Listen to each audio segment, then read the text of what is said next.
ഗിരിയേട്ട tension ഉണ്ടോ? എന്തായാലും നനഞ്ഞു, ഇനി കുളിച്ചു കയറാൻ പാടും.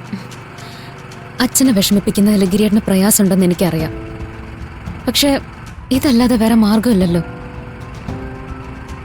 ആദ്യം ഡോക്ടറും പാറുമായിട്ടുള്ള കല്യാണം നടക്കട്ടെ, ബാക്കിയൊക്കെ വരണത്ത് വെച്ച് കാണാം. ഗിരിയേട്ടൻ ചെയ്യുന്ന ഈ ഉപകാരത്തിന് ഞാനും സിദ്ധുവും എന്നും ഗിരിയേട്ടനോട് കടപ്പെട്ടവരായിരിക്കും. എന്ത് കടപ്പാട്? നിങ്ങൾ രണ്ടുപേരും സുഖത്തോടെയും സമാധാനത്തോടെയും ജീവിക്കുന്ന കണ്ടാൽ മതി എനിക്ക്. ഞാനിപ്പോ വല്ലാത്ത എക്സൈറ്റ്മെന്റില്ല ഗിരിയേട്ട.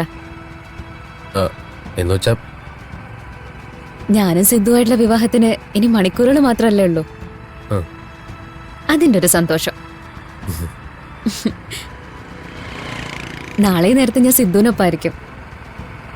അങ്ങനെ ഞാനും സിദ്ധുവും കണ്ട സ്വപ്നം യാഥാർത്ഥ്യമാവാൻ പോകുന്നു. ഇന്ന് തന്നെ ഡൗൺലോഡ് ചെയ്യൂ, കാണൂ നിങ്ങളുടെ ഫേവറേറ്റ് ഷോസ്.